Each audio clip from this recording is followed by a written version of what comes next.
इस पवित्र आयोजन में उपस्थित सभी पूज्य संतगण, आचार्य गौड़ीय मिशन के श्रद्धेय भक्ति सुंदर सन्यासी जी, कैबिनेट में मेरे सहयोगी अर्जुन राम मेघवाल जी, मीनाक्षी लेखी जी, देश और दुनिया से जुड़े सभी कृष्ण भक्त, अन्य महानुभाव, देवी और सज्जनों, हरे कृष्ण हरे कृष्ण हरे कृष्ण। आज आप सबके यहाँ पधारने से भारत मंडपम की भव्यता और बढ़ गई है।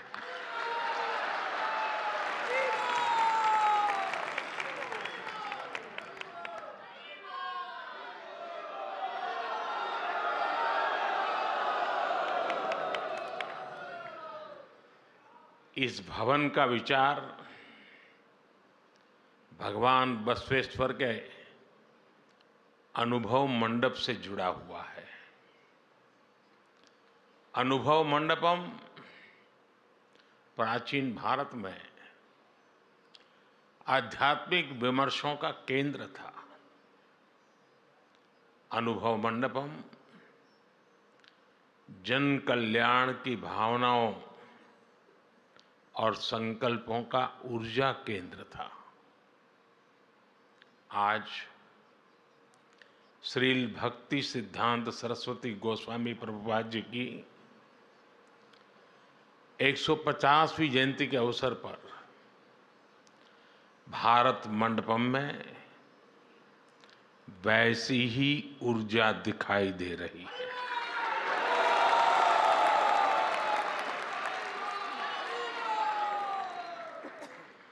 हमारी सोच भी थी कि ये भवन भारत के आधुनिक सामर्थ्य और प्राचीन मूल्यों दोनों का केंद्र बनना चाहिए।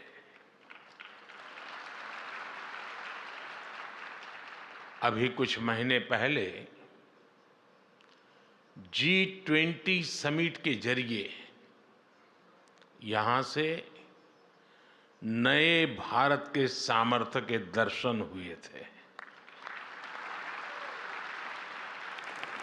और आज इसे वर्ल्ड वैष्णव कन्वेंशन को आयोजित करने इसका इतना पवित्र सौभाग्य मिल रहा है।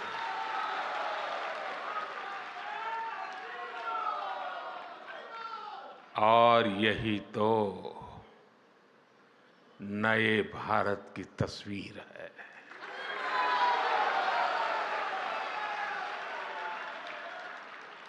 जहां विकास भी और विरासत भी दोनों का संगम है। जहां आधुनिकता का स्वागत भी है और अपनी पहचान पर गर्व भी है।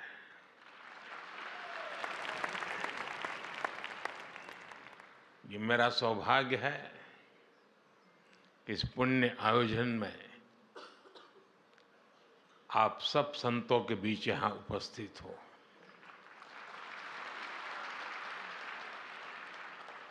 और मैं अपना सौभाग्य मानता हूं कि आप में से बहुत कई संतों के साथ मेरा निकट संपर्क रहा है।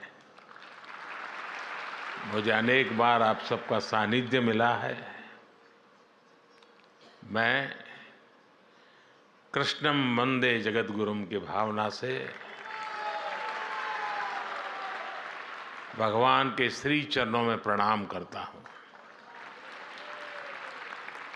मैं श्रील भक्ति सिद्धांत प्रभुपाद जी को श्रद्धापूर्वक नमन करते हुए उन्हें आदरांजलि देता हूं, श्रद्धापूर्वक नमन करता हूं। मैं प्रभुपाद के सभी के अनुयायियों को उनकी 150वीं जन्म जयंती की हृदय से बहुत बहुत शुभकामनाएं देता हूं।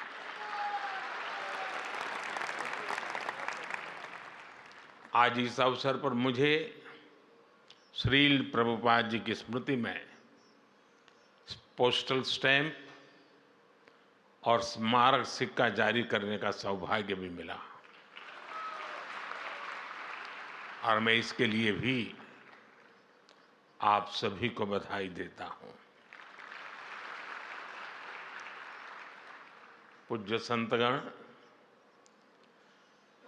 प्रभुपाद गोस्वामी जी की 150वीं जयंती हम ऐसे समय मना रहे हैं जब कुछ ही दिन पहले भव्य राम मंदिर का सैकड़ों साल पुराना सपना पूरा हुआ है। आज आपके चेहरों पर जो उल्लास, जो उत्साह दिखाई दे रहा है, मुझे विश्वास है इसमें रामलला के विराजमान होने की खुशी भी शामिल है।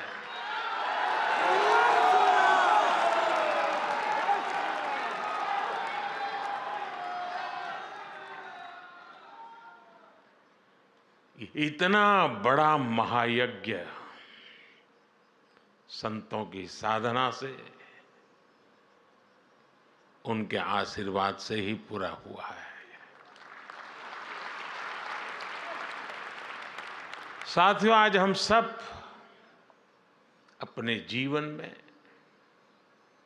ईश्वर के प्रेम को,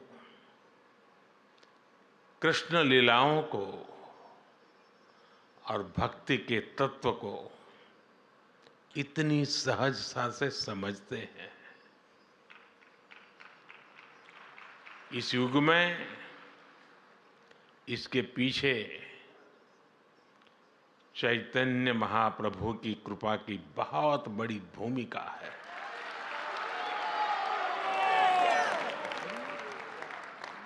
चैतन्य महाप्रभु कृष्ण प्रेम के प्रतिमान थे। उन्होंने आध्यात्म और साधना को जन साधारण के लिए सुलभ बना दिया, सरल बना दिया। उन्होंने हमें बताया कि ईश्वर की प्राप्ति केवल संन्यास से ही नहीं, उल्लास से भी हो की जा सकती है।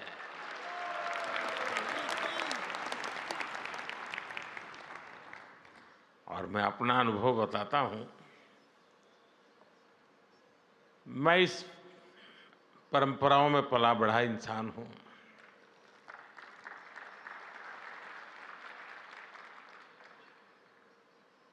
मेरे जीवन के जो अलग अलग पड़ाव है, उसमें एक पड़ाव कुछ और ही था।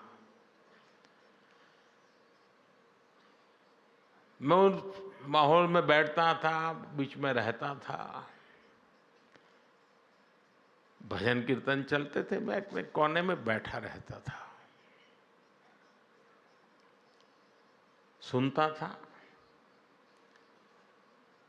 मन भर के, जी भर करके उस पल को जीता था, लेकिन जुड़ता नहीं था, बैठा रहता था। पता नहीं, एक बार मेरे मन को काफी विचार चले। मैंने सोचा, ये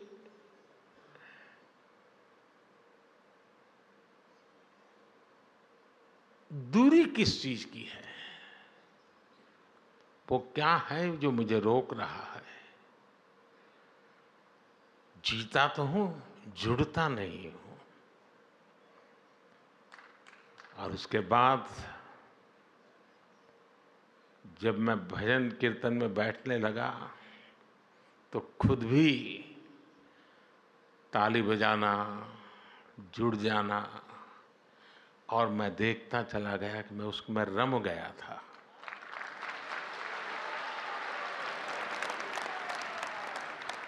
मैंने चैतन्य प्रभु की इस परंपरा में जो सामर्थ्य है उसका साक्षात्कार किया हुआ है।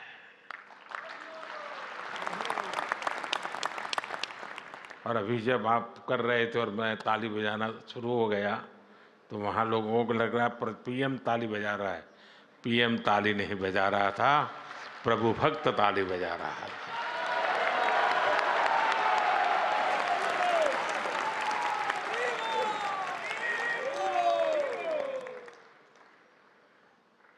चैतन्य महाप्रभु ने हमें वो दिखाया कि श्री कृष्ण की लीलाओं को, उनके जीवन को उत्सव के रूप में अपने जीवन में उतारकर कैसे सुखी हुआ जा सकता है, कैसे संकीर्तन, भजन, गीत और नृत्य से आध्यात्म के शीर्ष पर पहुंचा जा सकता है।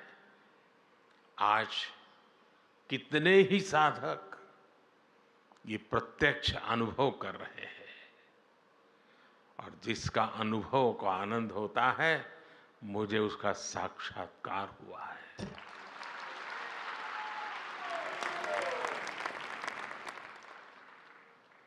चैतन्य महाप्रभु ने हमें श्री कृष्ण की लीलाओं का लालित्य भी समझाया और जीवन के लक्ष्य को जानने के लिए उसका महत्व भी हमें बताया।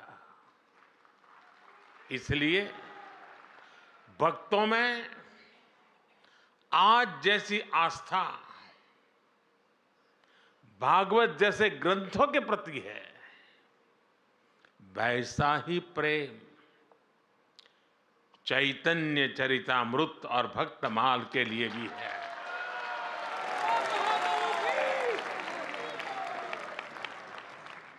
साथियों, चैतन्य महाप्रभु जैसी दैवीय विभूतियां समय के अनुसार किसी न किसी रूप से अपने कार्यों को आगे बढ़ाती रहती है। श्रील भक्ति सिद्धांत प्रभुपाद उन्हीं के संकल्पों की प्रतिमूर्ति थे। साधना से सिद्धि तक कैसे पहुंचा जाता है, अर्थ से परमार्थ तक की यात्रा कैसे होती है, श्री शील भक्ति सिद्धांत जी के जीवन में हमें पग पग पर ये देखने को मिलता है। 10 साल से कम उम्र में प्रभुपाद जी ने पूरी गीता कंठस्थ कर ली। किशोरावस्था में जिन्होंने आधुनिक शिक्षा के साथ साथ संस्कृत, व्याकरण, वेद, वेदांगों में विद्वता हासिल कर ली। उन्होंने ज्योतिष गणित में सूर्य सिद्धांत जैसे ग्रंथों की व्याख्या की। सिद्धांत सरस्वती की उपाधि हासिल की। 24 वर्ष की उम्र में उन्होंने संस्कृत स्कूल भी खोल दिया। अपने जीवन में स्वामी जी ने 100 से अधिक किताबें लिखी, सैकड़ों लेख लिखे, लाखों लोगों को दिशा दिखाई। यानी एक प्रकार से ज्ञान मार्ग और भक्ति मार्ग दोनों का संतुलन जीवन व्यवस्था से जोड़ दिया। वैष्णव जन तो तेने कहिए, पीर पढ़ाई जाने रे। इस भजन से गांधी जी जिस वैष्णव भाव का गान करते थे, श्री श्रील प्रभुपाद स्वामी ने उस भाव को, अहिंसा और प्रेम के उस मानवीय संकल्प को देश विदेश में पहुंचाने का काम किया।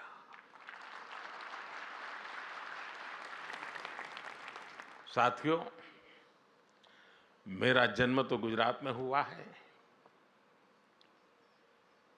गुजरात की पहचान ही है कि वैष्णव भाव कहीं भी जगे गुजरात उससे जरूर जुड़ जाता है।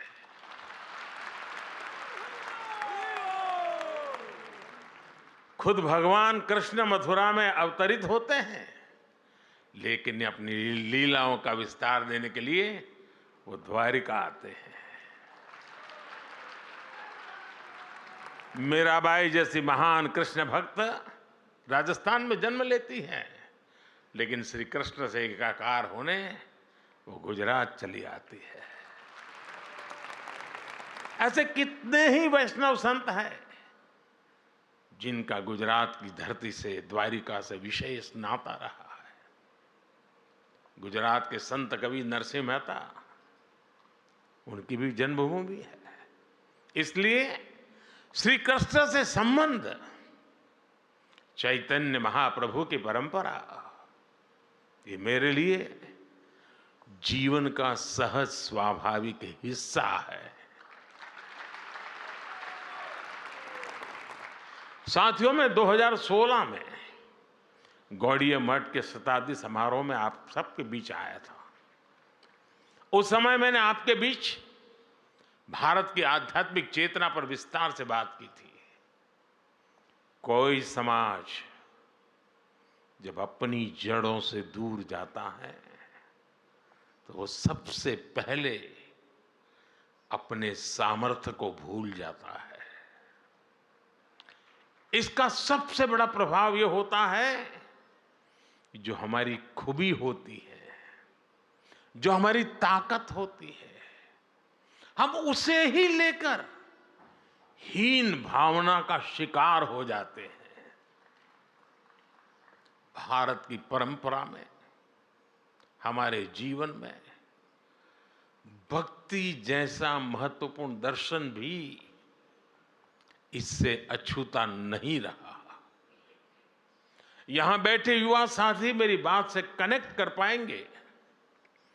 जब भक्ति की बात आती है तो कुछ लोग सोचते हैं कि भक्ति, तर्क और आधुनिकता ये विरोधाभासी बातें हैं, लेकिन असल में ईश्वर की भक्ति हमारे ऋषियों का दिया हुआ महान दर्शन है। भक्ति हताशा नहीं, आशा और आत्मविश्वास है। भय भक्ति नहीं, उत्साह है, उमंग है। राग और वैराग्य के बीच में जीवन में चैतन्य का भाव भरने का सामर्थ्य होता है भक्ति में। भक्ति वो है जिसे युद्ध के मैदान में खड़े श्री कृष्ण के गीता के 12वें अध्याय में महान योग बताते हैं, जिसकी ताकत से निराश हो चुके अर्जुन अन्याय के खिलाफ अपना गांडी उठा लेते हैं। इसलिए भक्ति पराभव नहीं, प्रभाव का संकल्प है। लेकिन साथियों, ये विजय हमें दूसरों पर नहीं, ये विजय हमें अपने ऊपर हासिल करनी है। हमें युद्ध भी अपने लिए नहीं, बल्कि धर्म क्षेत्र, कुरुक्षेत्र की भावना से मानवता के लिए लड़ना है। और यही भावना हमारी संस्कृति में, हमारी रगों में रची बसी हुई है।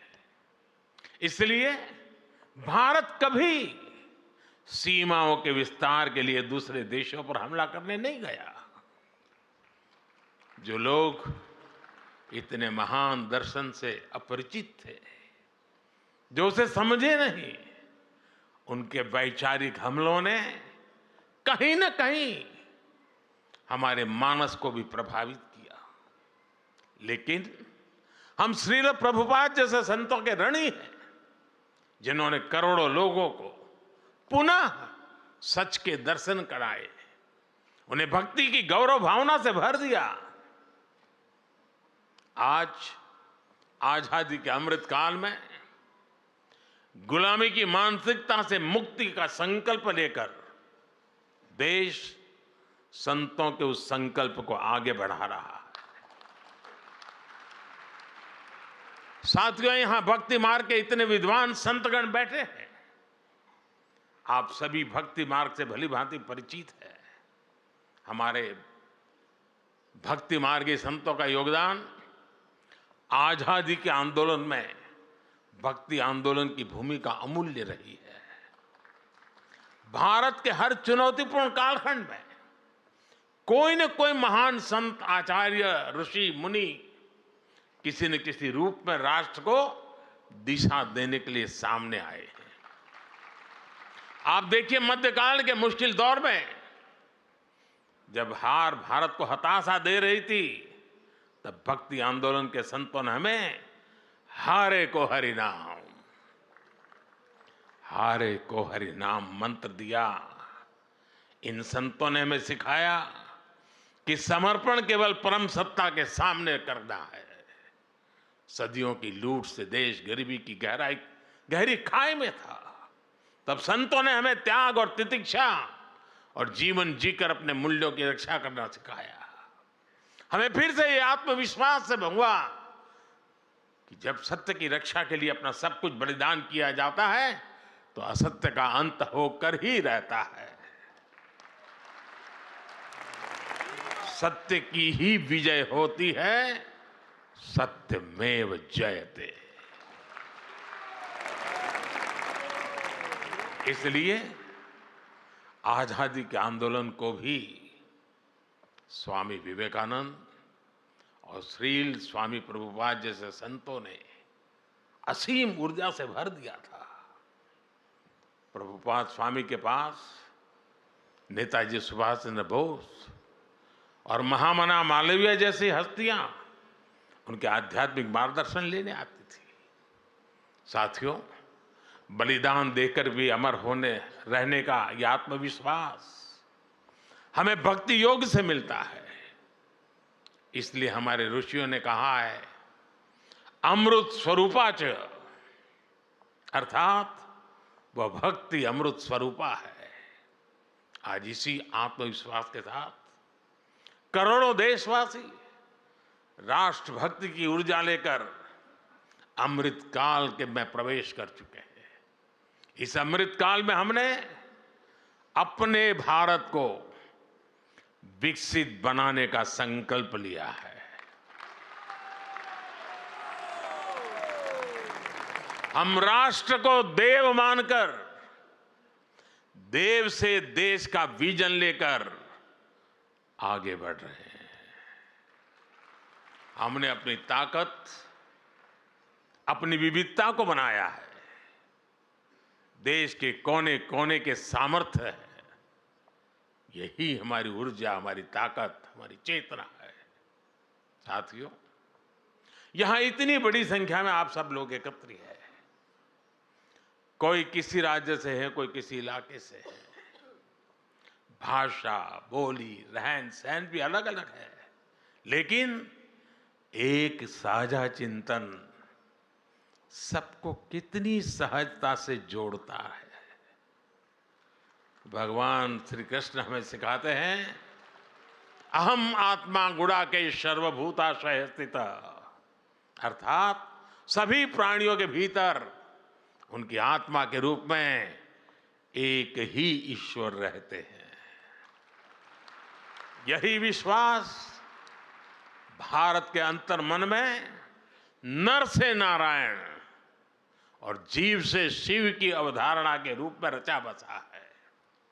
इसलिए अनेकता में एकता का भारत का मंत्र इतना सहज है, इतना व्यापक है कि उसमें विभाजन की गुंजाइश ही नहीं है।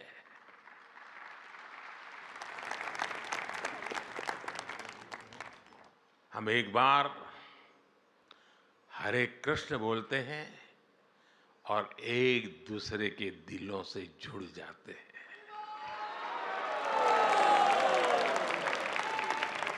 इसलिए दुनिया के लिए राष्ट्र एक राजनैतिक अवधारणा हो सकती है, लेकिन भारत के लिए तो एक भारत श्रेष्ठ भारत ये आध्यात्मिक आस्था है। हमारे सामने खुद श्रील भक्ति सिद्धांत गोस्वामी का जीवन भी एक उदाहरण है। प्रभुपाद जी पुरी में जन्मे, उन्होंने दक्षिण के रामानुजाचार्य जी की परंपरा में दीक्षा ली और चैतन्य महाप्रभु की परंपरा को आगे बढ़ाया और अपनी इस आध्यात्मिक यात्रा का केंद्र बनाया बंगाल में स्थापित अपने मठ को। बंगाल की धरती में बात ही कुछ ऐसी है कि वहां से आध्यात्म और बौद्धिकता निरंतर ऊर्जा पाती है। ये बंगाल की ही धरती है जिसने हमें रामकृष्ण परमहंस जैसे संत दिए, स्वामी विवेकानंद जैसे राष्ट्र ऋषि दिए। इस धरती ने श्री अरविंद और श्री गुरुदेव रविंद्रनाथ टैगोर जैसे महापुरुष भी दिए, जिन्होंने संत भाव से राष्ट्रीय आंदोलन को आगे बढ़ाया। यही से राजा राम मोहन राय जैसे समाज सुधारक भी मिले। बंगाल चैतन्य महाप्रभु और प्रभुपाद जैसे उनके अनुयायियों की तो कर्मभूमि रही है। उनके प्रभाव से आज प्रेम और भक्ति की एक वैश्विक मूवमेंट बन गए हैं। साथियों, आज भारत की गति प्रगति की हर तरफ चर्चा हो रही है। आधुनिक इंफ्रास्ट्रक्चर में, हाईटेक सेवाओं में भारत विकसित देशों की बराबरी कर रहा है। कितनी ही फील्ड्स में हम बड़े बड़े देशों से आगे भी निकल रहे हैं। हमें लीडरशिप के रोल में देखा जा रहा है, लेकिन साथ ही आज भारत का योग भी पूरी दुनिया में घर घर पहुंच रहा है। हमारे आयुर्वेद और नेचुरोपैथी की तरफ विश्व का विश्वास और बढ़ता चला जा रहा है। तमाम देशों के प्रेसिडेंट और प्राइम मिनिस्टर आते हैं, डेलीगेट्स आते हैं, तो वो हमारे प्राचीन मंदिरों को देखने जाते हैं। इतनी जल्दी ये बदलाव आया कैसे? ये बदलाव आया कैसे? ये बदलाव आया है युवा ऊर्जा से। आज भारत का युवा बोध और शोध दोनों के साथ में लेकर के चलता है। हमारी नई पीढ़ी अब अपनी संस्कृति को पूरे गर्व से अपने माथे पर धारण करती है। आज का युवा स्पिरिचुअलिटी और स्टार्टअप्स दोनों की अहमियत समझता है, दोनों की काबिलियत रखता है।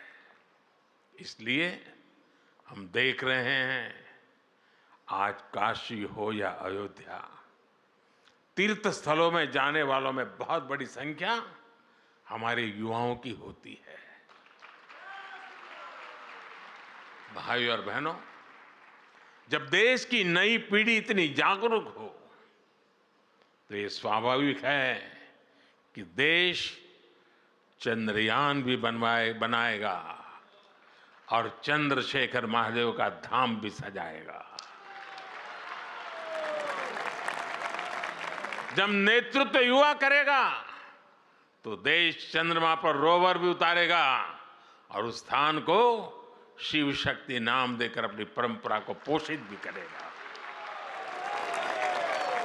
अब देश में वंदे भारत ट्रेन भी दौड़ेगी और वृंदावन, मथुरा, अयोध्या का कायाकल्प भी होगा।